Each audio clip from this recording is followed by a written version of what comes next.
प्रत्येक जीवन के ढंग की अपनी सुविधा है, अपनी असुविधा है। ब्राह्मण को एक सुविधा, और ध्यान रखना जब मैं इन शब्दों का उपयोग कर रहा हूं तो मेरा मतलब जन्म जात नहीं। जन्म से कोई ब्राह्मण नहीं होता और जन्म से कोई शूद्र नहीं होता, जन्म से इसका क्या संबंध। लेकिन वृत्ति से ब्राह्मण होते हैं, वृत्ति से शूद्र होते हैं, वृत्ति से क्षत्रिय होते हैं। वृत्ति की बात है, ये व्यक्तित्व की बात है। ये जो चार वर्ण हैं, ये जो चार रंग हैं, वर्ण का अर्थ होता है रंग। थोड़ा सोचना, ये चार रंग के लोग हैं दुनिया में, चार ढंग के लोग हैं दुनिया में।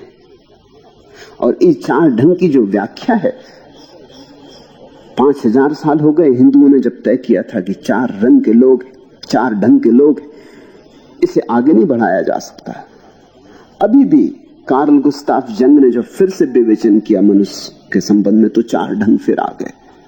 नाम कुछ भी हो, लेकिन चार कोठियों में बटे हुए लोग हैं, इससे बचा नहीं जा सकता। कुछ लोग हैं जो बुद्धि में जीते, वे ब्राह्मण। कुछ लोग हैं जो भुजाओं में जीते। कुछ लोग हैं जिनकी सारी खोज विचार की है, वे ब्राह्मण।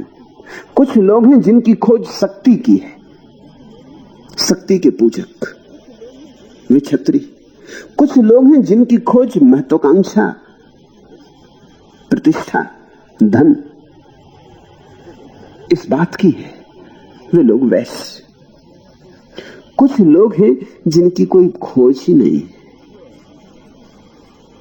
जो ऐसे ही जीते जैसे एक लकड़ी का टुकड़ा नदी में बहता चला जाए, न कहीं जाना है, न कहीं पहुंचना है, न कोई मंजिल है, न कोई गंतव्य है, न कोई बड़ी भविष्य की महत्वाकांक्षा है।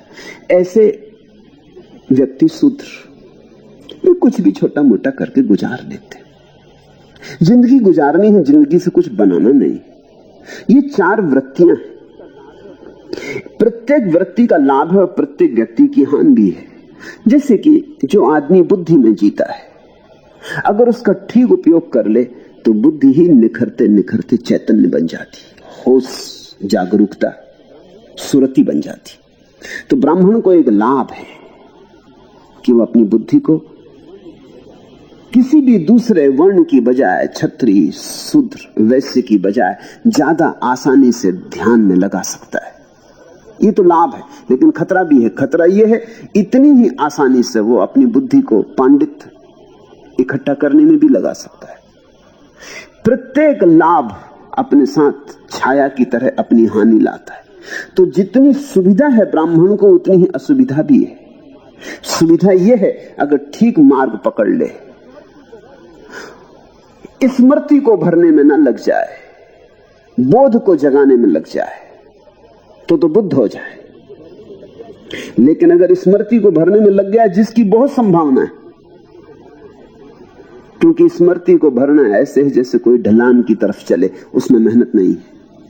और बोध को जगाना ऐसे है जैसे कोई पहाड़ की यात्रा करे, उसमें बड़ा श्रम है। तो बहुत संभावना है 99 ब्राह्मण वृत्ति के लोग, 100 में से 99 स्मृति को भरने में लग जाएंगे, पंडित हो जाएंगे। इसलिए ब्राह्मण पंडित होकर समाप्त हो जाते। कभी कभी कोई एकाध 100 में एकाध प्रज्ञावान होता है।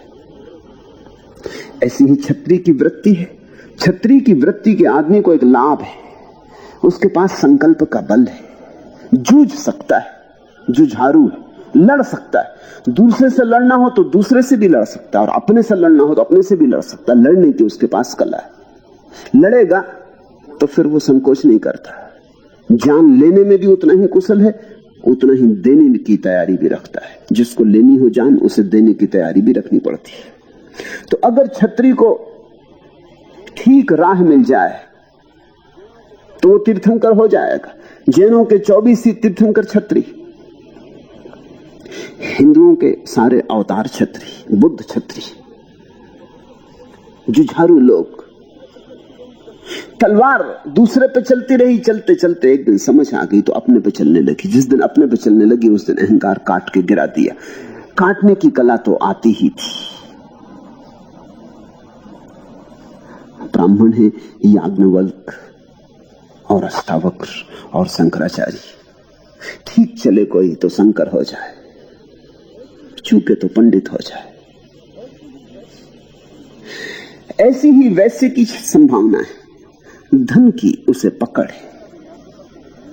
100 में 99 मौके पर तो वो धन को ही इकट्ठा करेगा और धन को ही इकट्ठा करके मर जाएगा। और लोग कहते हैं मर के फिर सांप हो जाएगा और धन पर कुंडली मार के बैठ जाएगा। मर के भी वो धन की ही रक्षा करेगा। लेकिन अगर परम धन की याद आ जाए वैश्य को, तो धन का खोजी है, धन पे सब लगा देता है, दांव सब लगा देता है। एक दफा परम धन की उसे याद आ जाए कि उसे ये समझ में आ जाए कि धन मेरे भीतर है, बाहर नहीं, तो फिर वैश्य जितनी सुविधा से भीतर जा सकता है तो उतनी सुविधा से कौन जाएगा। ऐसी ही बात शूद्र की भी है। 100 में 99 मौके पर तो शूद्र बस ऐसे ही इधर उधर छोटा मोटा काम करके जिंदगी समाप्त कर लेगा, खा पी लेगा, बस ओढ़ना बिछोना हो जाए, घर पे छप्पर हो जाए, खाना पीना हो जाए, फिर उसकी ज्यादा फिक्र नहीं है। साधारणता खाओ पियो मौज करो, न कोई जिंदगी में पाना है कुछ, न कहीं जाना है कुछ, जीवन में कोई अर्थ की तलाश नहीं। ऐसे समाप्त हो जाएंगे 100 में 99। लेकिन अगर ठीक दिशा लग जाए तो 100 में 1 लाओत्सु बन सकता है। वो 100 में 1 जो है, जो अगर इस बात को समझ ले कि जीवन में सच में ही कोई आकांक्षा नहीं, कुछ भी पाना नहीं, परम विश्राम में बैठ जाए, तो शूद्र जितनी आसानी से परम विश्राम में बैठ सकता है उतना कोई नहीं बैठ सकता। क्षत्रिय के भीतर कुछ ना कुछ चलता ही रहता, ब्राह्मण के सिर में कुछ ना कुछ चलता रहता, बनिए के हृदय में सुगबुगी लगी रहती कि धन धन पद प्रतिष्ठा यहां भी मिले, वहां भी मिले, परलोक में भी मिले, वो इंतजाम ही करता रहता है। शूद्र को एक लाभ है, उसको बहुत फिक्र नहीं, न धन की, न पद की, न शक्ति की, न ज्ञान की। क्योंकि ये कोई फिक्र नहीं है, उसकी वासना न्यून मात्र है, अति न्यून है, गिराने में देर न लगेगी। तो शूद्र जैसे गोरा या वैदास परम ज्ञान को उपलब्ध हुए। तुम जहां भी हो, जो भी हो, उससे कभी ये चिंता मत लेना कि तुम जहां हो वहां से परमात्मा नहीं पाया जा सकता। सब जगह से 100 में से 1 व्यक्ति परमात्मा को पाता है। तुम वो एक व्यक्ति बन जाओ। तुम जहां हो वहीं से 99 तो भटक जाते हैं, तुम उस 99 भटकाव से बचना। तीसरी बात पता चलती पलटू के वचनों से कि 2 भाई थे, वो दोनों पलट गए, बाहर के धन की फिक्र छोड़ दी और भीतर का धन खोजने लगे। खोजने नहीं लगे, खोज ही लिया। बाहर तो धन खोज के भी कहां कौन खोज पाता है। बाहर धन है ही नहीं जो खोज सको।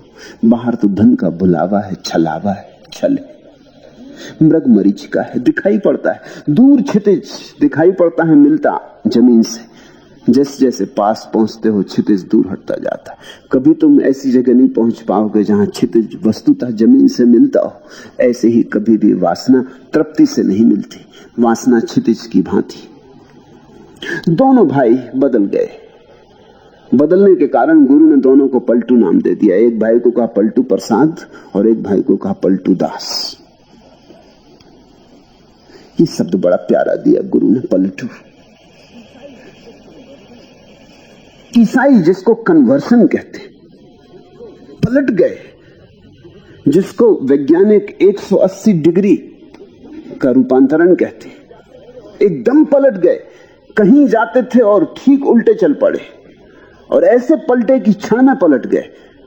देरदार न की, सोच विचार न किया।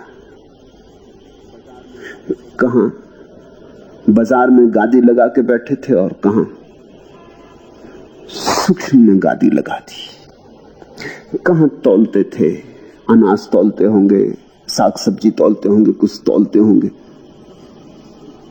और कहां सत्य शब्द की धेरी से तौलने लगे, और कहां साधारण चीजें बेचते रहे होंगे और तुरिया बेचने लगे, समाधि बेचने लगे। ऐसा रूपांतरण था कि गुरु ने कहा कि तुम बिल्कुल ही पलट गए।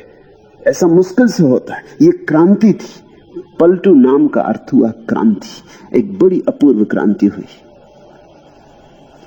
ये नाम भी बड़ा प्यारा है। असली नाम का तो कुछ पता नहीं। असली नाम यानी माँ बाप ने जो दिया था उस नाम का तो कुछ पता नहीं। गुरु ने जो नाम दिया था वो ये था, और गुरु ने खूब प्यारा नाम दिया, बड़ा सांकेतिक नाम दिया।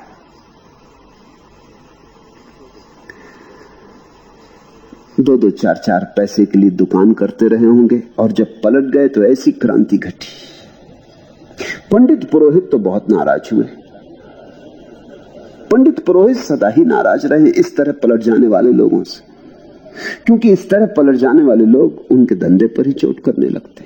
अब जो तुरिया बेचता हो बाजार में, समाधि बेचने लगे, वो पंडित पुरोहित तो उससे परेशान हो जाएंगे। उनके पास तो समाधि का धन नहीं है बेचने को। वो तो कोरे उधार बासे शब्द बेच रहे हैं, और यहां कोई ताजा झरना लेके आ गया जिसके प्राणों में नए फूल खिल रहे हैं, और ताजे भीतर खिलते कमल बेचने लगा। तो तुम्हारे बासे कमल और सदियों से सड़े कमल कौन खरीदेगा? तो मंदिर मस्जिद सदा नाराज हो जाते हैं संत पर।